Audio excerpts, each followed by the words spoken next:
Okay, final round, won the roll, and this seems like a hand that's worth keeping. Got 2 3-drops, got a 4. Giant growth for protection, so yeah, keep this one and see how it runs. Opponent plays more islands. We draw our 4th land, so I'm going to be able to play that airship when it comes round to it. Our opponent has cycling land. That's cool. We draw a 5-drop, which will be pretty sweet if we get another forest. In the meantime, down comes the tiger. It's basically a choice between the tiger and the scuttler. And in the blind, they both attack for 2 if he doesn't have any creatures. If he does play a blocker, then this... if he doesn't have any blockers, they both just attack for 2. If he plays a blocker, this is better when attacking. If he plays something that has pressure on me, this is better when blocking. But given he doesn't have any creatures at all just yet, this one seems like the better bet.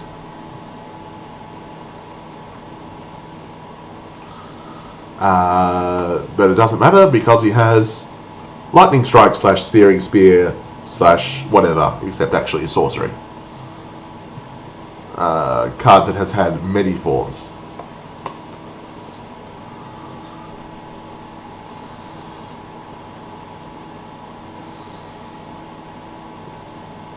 But that doesn't worry me because I've got my forest and I can play my living airship. And he has Narcolepsy. At the beginning of each upkeep, if it is untapped, tap it. So it's essentially tapped forever, except for a very brief time at the start of each turn, which may be relevant, but there's nothing in my deck that will let me care. So it's essentially tapped forever now.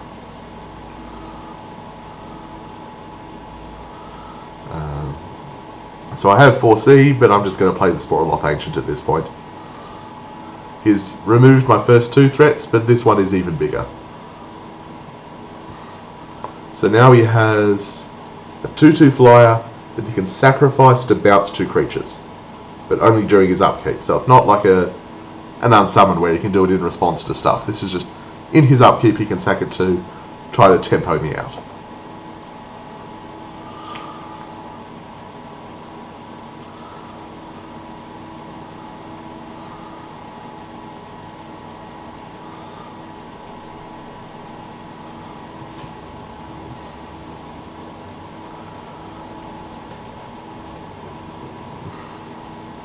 So I cast the 4C, and once again I see a lot of land, which I throw to the bottom, and this Karozda Monitor, which I keep, and I get another land for much. I think I kept a Karozda Monitor and a land.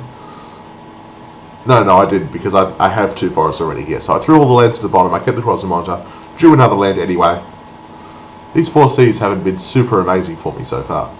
They've mostly been throwing either all 4 or just 3 cards to the bottom, and then getting more land than I want.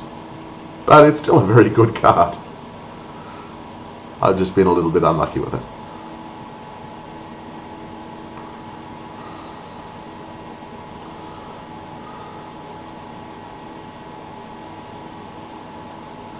So Runewing's a little bit annoying, but I attack with the Ancient. If he wants to double block, then I can save it with Giant Growth, which he does.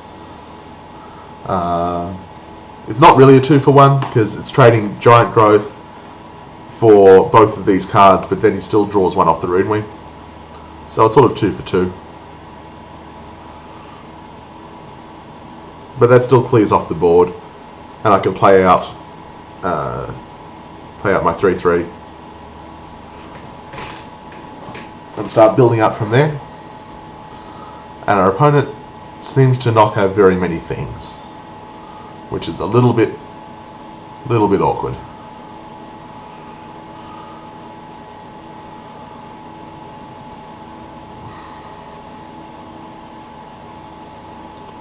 Our opponent is tapping a lot of mana, exiling some things,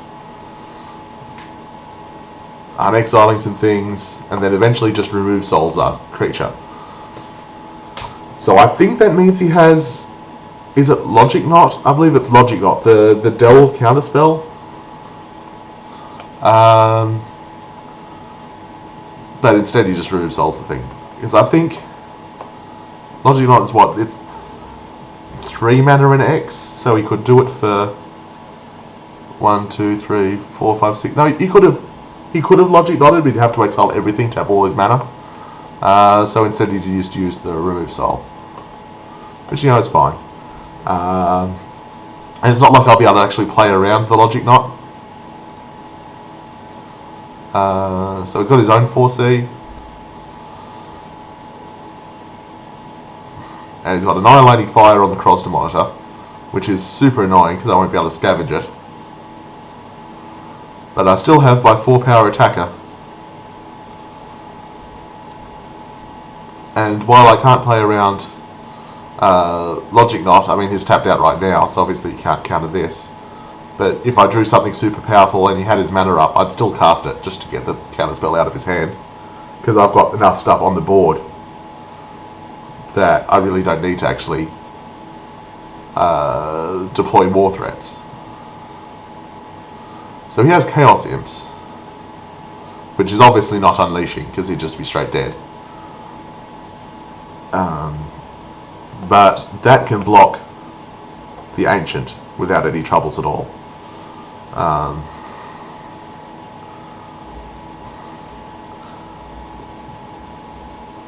But all the same, I pull the tokens off the Sporoloth Ancient because it's getting to the point where I might need to be attacking with extra saplings just to get the clock going. And I draw Giant Flyer.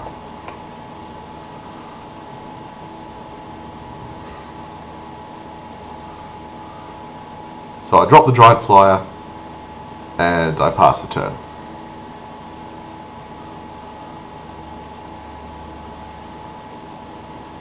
Our opponent has some stuff. He's got a guy, he's got a pinger, and he's got a guy that he can make into a pinger. But we don't really have anything that he can ping, and we're at 20, so he basically just played 2 chump blockers.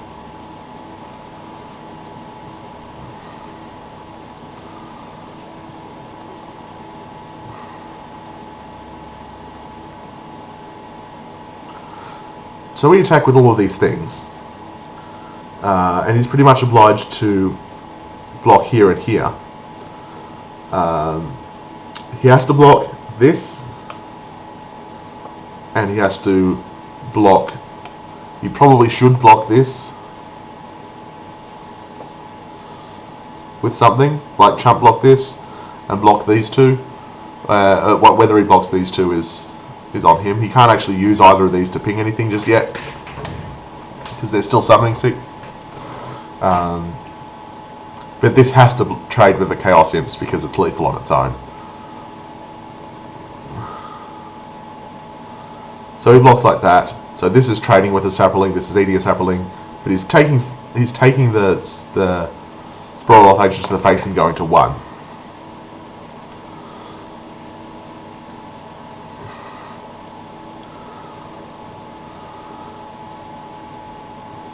So he levels up the Brimstone Mage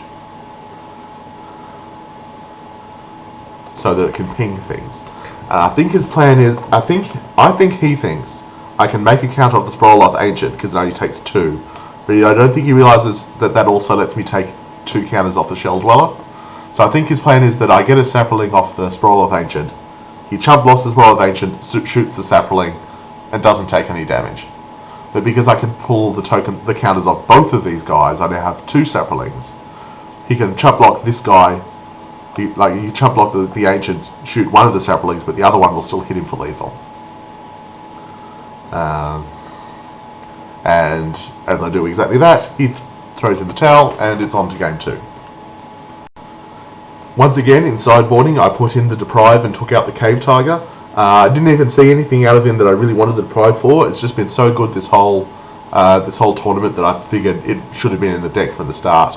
And there's probably something in his deck that I want to counter, even though nothing actually stuck out in my mind as something that I wanted to bring it in for. There's just the format's so wacky that there's probably something I want it for.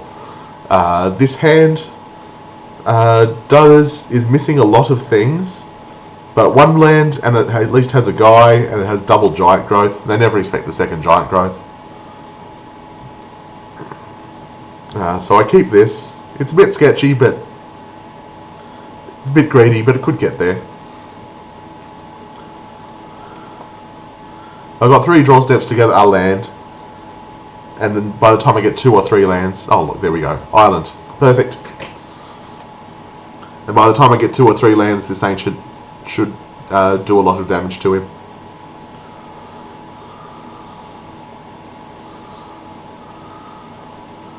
He plays mountain. He plays this guy, 3/3 for 3. When it dies, you get 3 mana. 3 mana probably won't do a great deal since it'll be during the combat damage step most likely. So it's not like you can cast any sorcery speed stuff with it. But now the mana burn isn't a thing anymore. It's still just a 3/3 for 3. Like when this was printed, it was a 3/3 for 3 that when it died, you probably take 3 damage. Unless you find some way to use that mana. But because mana burn isn't a thing anymore, that's not the way it works. For us, on the other hand, we play our treetop rangers. And pass the turn.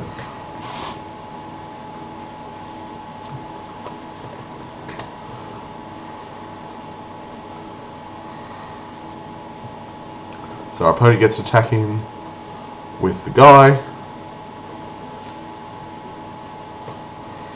We get to attack back. And we play Cross to Monitor. Now if he attacks, we'll obviously trade here. He gets the mana, which he probably won't be able to do much with, and we get a guy that will eventually be able to scavenge onto, probably something with flying. So that's obviously in our favour. He doesn't attack though. So we come back to our turn, and we offer the trade ourselves. So he could theoretically trade off the entire board here. Like he could block 3/3 on 3/3, 2/2 flyer on 2/2 flyer-ish, and try to clear up the board, and then we could giant growth both guys and be extremely happy with ourselves. Instead he makes no blocks, takes 5, and we drop the ancient.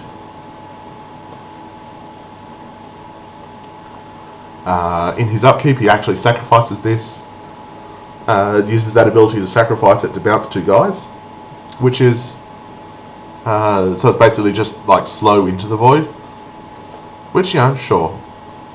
I mean, the guys he bounced were pretty expensive, so that's going to throw us back a bit, and it means he's going to be able to get in with his cathode guy again, and he gets to play Chaos Imps, which is scary. Not super scary though, because double giant growth.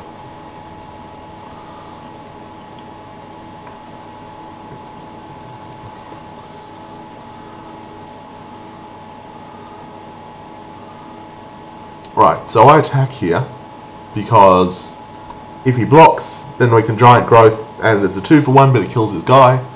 And then if he doesn't block, which he doesn't, it's not like we were going to be blocking with the treetop rangers anyway. And we drop the ancient again.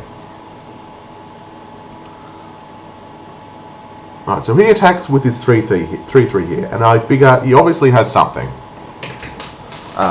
He probably isn't just doing it for the mana, because he's got, 7 lands already. There's very little he could actually use that mana for, relevantly. But I figure he probably has like a burn spell or a pump spell or something. And I'm fine for him to have that. Blue-red isn't usually the colour of pump spells. I mean, he technically has green, but it's obviously a splash of some sort. So it's probably not splashing a pump spell. And blue-red doesn't usually have pump spells. It's much more likely to just be burn this thing afterwards. And I'm fine with that. And that's exactly what it is. He burns it. But it's a 2-for-1. And that burn spell was going to get something eventually anyway.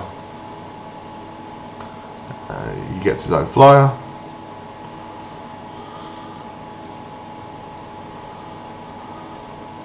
Now our attack here is a little bit awkward. Because sure, the same thing as before if he blocks with the Chaos Imps. how like we can Giant Growth and 2 for 1 ourselves, but it kills the Imps. But instead, if he blocks with the Rune Wing, which is exactly what he does, we're either trading the Raiders or a Giant Growth for the Rune Wing, which isn't really a good trade because he gets the card back and we don't. So we'd be down a card. And unlike being down a card and killing Chaos Imps, being down a card just to kill Rune Wing is a bit sad. But we let this trade happen anyway. No, we don't. We Giant Growth it because we really want our guy to survive. And we want our opponent to think we've gotten Giant Growth out of our hand. We want our opponent to think that was our trick and now we don't have it anymore. Because like I said, they never expect the second. And sure, we traded Giant Growth for Rune Wing and him drawing a card, which is 2 for 1 against us. But, we still play a thing. We still have things to do.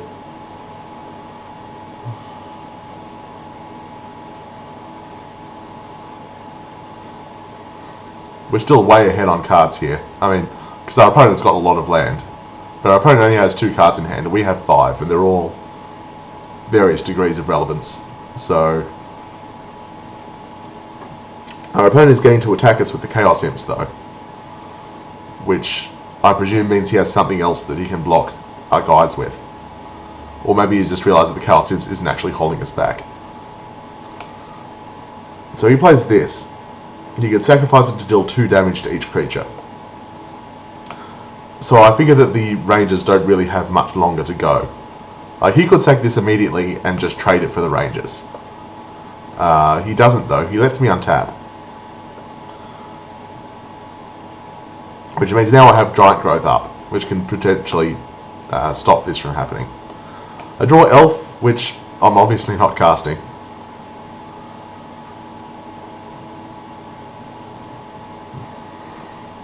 I attack with both.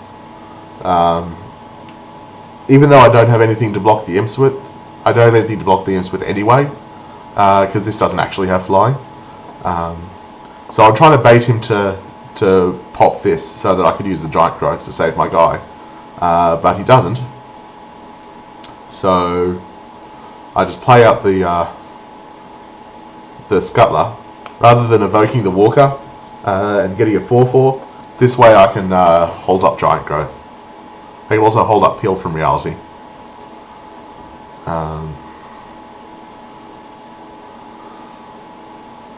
And I could have peeled from Reality the Chaos Imps here. But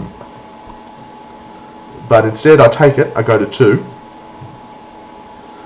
Because our opponent's on 6, and I figure I want to peel something at end of turn instead. See if we can actually get through for lethal. With Giant Growth. And we get to the end of the turn, and I cast the Peel from Reality to bounce the Kardu and my flying guy. Because that just leaves him with just this 1/1 blocker. And if he blocks the Scuttler, Giant Growth on this is 6 damage. If he blocks this, Giant Growth again on this will trample across for 5, and then this will deal the rest. So assuming that that 1 card in his hand isn't relevant, this should close out the game. And I attack with both. He blocks. I Giant Growth, and I win. So that's the last round. And there we go, 3-1. Got myself some packs and a QP that I'm not going to do anything with ever. But that was a weird format, but it was a lot of fun, and I'll catch you guys next time. Bye.